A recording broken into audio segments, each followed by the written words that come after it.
ہم تو زندگی بنا سوچے سمجھے گزار رہے ہیں، اور ایک بات جو میں اکثر کہتا رہتا ہوں، ابھی پھر کہوں گا، جس نے بھی بنا سوچے سمجھے زندگی گزاری تو وہ جہنم میں جائے گا۔ الله أكبر الله أكبر الله أكبر اللهم صل على سيدنا محمد وعلى آل سيدنا محمد بعدد كل ذرة مئة ألف ألف مرة۔ سامعین و ناظرین کرام، السلام علیکم ورحمۃ اللہ وبرکاتہ۔ آج کا ہمارا موضوع غیر اللہ کو پکارنا شرک ہے۔ دیکھیں، پہلے تو ہم جانیں گے کہ پکارنے کا مطلب کیا ہے اور اس کی حدود و قیود کیا ہیں۔ بہت بڑی غلط فہمی ہمارے معاشرے میں پائی جاتی ہے، مختلف باتیں ہیں، لوگ مختلف خیال کے ہیں، اور اصل میں یہ اللہ کو پکارنا جو ہے یہ بہت بنیادی بات ہے۔ اس کو پہلے سمجھ لیں کہ اللہ کو پکارنے کا مطلب کیا ہے۔ دیکھیں، اللہ تعالیٰ نے ہمیں پیدا کیا ہے، ہمارا خالق وہی ہے۔ یہ زمین، کائنات، سب کچھ اللہ تعالیٰ نے انسان کے لیے بنایا ہے، میرے لیے، آپ کے لیے۔ یہ بھی مطلب اس بات پہ بھی سوچیں۔ اول تو بات یہ ہے کہ ہم بنا سوچے سمجھے زندگی گزار رہے ہیں، اور ایک اندھے بہرے گونگے ہو کر زندگی گزار رہے ہیں، تو وہ تو ایک الگ مسئلہ ہے۔ لیکن اگر آپ حقیقت کو دیکھیں گے اور اس پر سوچیں گے تو ایک بات بالکل واضح ہے کہ انسان مقصود کائنات ہے۔ اللہ تعالیٰ نے قرآن میں فرمایا ہے، هو الذی خلق لکم ما فی الارض جمیعا، زمین میں جو کچھ بھی ہے تمہارے لیے میں نے بنایا ہے۔ سخر لکم ما فی السماوات والارض، تمہارے فائدے کے لیے میں نے مسخر کر دیا ہے جو کچھ بھی آسمانوں اور زمین میں ہے۔ دراصل انسان اشرف المخلوقات ہے، یہ تو ہم کہتے ہیں، لیکن جو جملہ میں نے کہا آپ کو، مقصود کائنات، یہ اس کو بھی نوٹ کر لیں اور سوچیں اس بات پہ۔ اچھا، اس میں ایک اور مسئلہ ہے کہ باقی ساری چیزیں تو اللہ تعالیٰ نے ہمارے لیے بنائی ہیں، ہمارے فائدے کے لیے، اور دنیا کی جو بھی چیزیں ہیں، جو بھی تخلیقات ہیں، اس کا فائدہ یا مقصد صرف انسان کو فائدہ پہنچانا ہے۔ اور اس میں ایک بات جو ہے سوچنے کی ہے، سمجھنے کی ہے، یقین کرنے کی بھی ہے کہ ہمیں اللہ تعالیٰ نے دنیا کے لیے نہیں بنایا، اور یہ بھی اپنی جگہ ایک حقیقت ہے کہ ہم سب دنیا کے لیے زندگی گزار رہے ہیں، اور ہماری توجہ کا مرکز صرف دنیا کی زندگی ہے۔ ہم سب دنیا کو مقصود بنا کے اور مرکز نگاہ بنا کر زندگی گزار رہے ہیں۔ یہ بہت ہی تباہ کن سوچ ہے۔ اللہ کے رسول نے واضح طور پہ فرمایا ہے کہ اس کا مفہوم یہ ہے کہ لوگوں، اللہ تعالیٰ نے تمہیں دنیا کے لیے نہیں پیدا کیا، دنیا تمہارے لیے بنائی گئی ہے، لیکن اللہ نے تمہیں دنیا کے لیے نہیں بلکہ آخرت کی کامیابی کی کوشش کے لیے دنیا میں بھجوایا ہے۔ تو اچھا، میں پکارنے کی بات کر رہا تھا۔ اچھا، ہماری منزل دنیا نہیں ہے، آخرت کی کامیابی، میں نے ابھی جملہ کہا، اور آخرت میں کیا ہے؟ مغفرت، بخشش، پھر اس کے بعد جنت۔ جنت میں اللہ کا تقرب اور اللہ کی معرفت، اللہ کا دیدار، اللہ سے ملاقات، یہ وہ باتیں ہیں جو اس وقت ہماری سمجھ سے بالاتر ہیں۔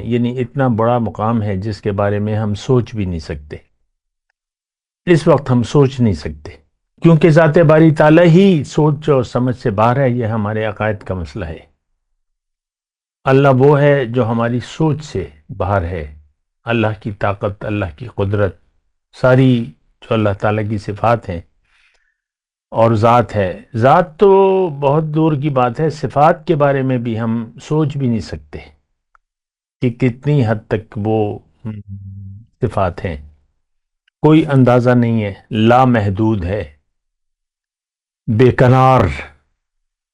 سمندر کا تو پھر بھی کوئی کنارہ ہوتا ہے، کبھی کبھی آ جاتا ہے، ایک کنارے سے دوسرے کنارے تک آپ پہنچ جاتے ہیں، ٹھیک ہے، تھوڑا ٹائم لگ جاتا ہے، لیکن یہ ایسی بات نہیں ہے.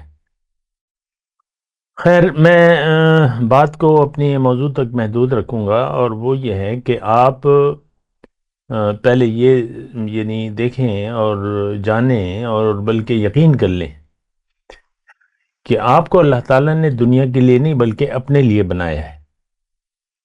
ہر پیغمبر اللہ تعالیٰ کی طرف دعوت دینے والا ہے. ہمارا واپس لوٹنا بھی اللہ کے پاس ہے، جبکہ باقی مخلوقات تو بس ختم ہو جاتی ہیں، فنا ہے، سب کے لیے فنا ہے. باقی اللہ کی ذات ہے. ہم لافانی، یعنی ہمیں اللہ تعالیٰ نے بنایا ہے، اب ہمارے لیے موت نہیں ہے. تو بہرحال یہ باتیں ہیں سوچنے کی، سمجھنے کی، پکارنے کی. میں بات کر رہا تھا کہ ہمیں اللہ تک پہنچنا ہے، یعنی یا میں اگر آسانی سے یہ بات کہوں تو وہ یہ ہے کہ ہمیں اللہ کی ملاقات کی تیاری کرنی ہے. اگر ہم تیار ہوتے تو پھر دنیا کے امتحان کی ضرورت نہیں تھی. دنیا میں جو کچھ بھی یہ کائنات پیدا کی اللہ تعالیٰ نے، اور پھر اس میں دنیا کو بنایا وغیرہ وغیرہ، اور ایک جد و جہد سے ہمیں اللہ تعالیٰ نے امتحان سے گزار رہا ہے اللہ تعالیٰ. تو اگر ہم میں یہ یعنی طاقت ہوتی تو اللہ تعالیٰ ویسے ہی بنا کائنات کو پیدا کیے ہی، بغیر ہمیں انسان بنائے ہی یا انسان کے دور سے گزارے بغیر ہی ہمیں اپنے پاس بلا لیتا، لیکن اتنی طاقت نہیں تھی. بہرحال جو ہمیں کہا جا رہا ہے، زیادہ سوچنے کی بھی ضرورت نہیں ہے. یہ بھی میں آپ کو کہوں، اپنے آپ سے سوالات نہ کریں. جو کہا جا رہا ہے، جو ضرورت ہے وہ سوچیں آپ. اب دنیا بن گئی ہے، کائنات اللہ تعالیٰ نے بنا دی ہے، دنیا بنا دی ہے، اور دنیا میں سلسلہ انسانیت کو شروع کیا ہے. اور اب تقریباً 1,24,000 پیغمبر، اور پھر اس کے بعد آخری نبی ہمارے محمد صلی اللہ علیہ وسلم.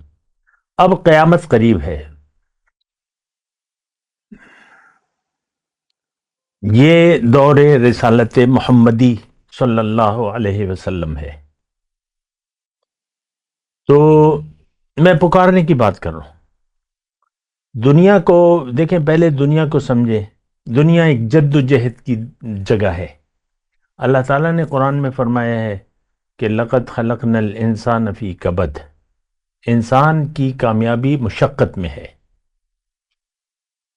اللہ تعالیٰ نے قرآن میں فرمایا یا ایھا الانسان انک کادح الی ربک کدحا فملاقیہ. دیکھیے قرآن ہے اصل میں، قصے کہانیاں نہیں، ادھر ادھر کی باتیں نہیں. قرآن، اے انسان، یا ایھا الانسان انک کادح الی ربک کدحا فملاقیہ. تم خوب مشقت کرتے ہو، خوب مصیبتیں جھیلتے ہو. اگر تم ایسا کرو گے، یعنی زندگی مشقت والی گزارو گے، ایک خاص مقصد کو طے کر کے ایک خاص طریقے کے مطابق، تب تمہاری اس سے ملاقات ممکن ہے. تو اس بات کی کافی یعنی وضاحتیں ہیں، یا مختلف انداز سے بات کی جا سکتی ہے، لیکن میں آج کی گفتگو اللہ کی پکار تک محدود ہے میری، کہ اللہ کو پکارنے کی اہمیت کیا ہے اور اس کا مطلب کیا ہے. تو دیکھیں، منزل اللہ ہے. وہ شاعر نے کیا خوب کہا ہے کہ پرے ہے چرخ نیلی فام سے منزل مسلمہ کی، ستارے جس کی گرد راہوں وہ کارواں تو ہے. اقبال نے اس کو طائر لاہوتی بھی کہا ہے. تو یہ بات ذرا دیکھیں، یہ شعر و شاعری کی بات نہیں ہے، یہ حقائق ہیں.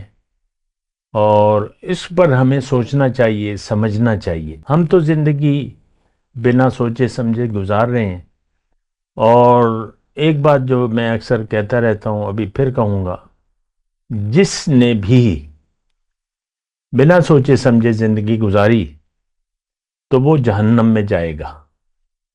یہ فیصلہ ہے اللہ کا، اور یہ قدرتی چیز ہے۔ وآخر دعوانا الحمدللہ رب العالمین۔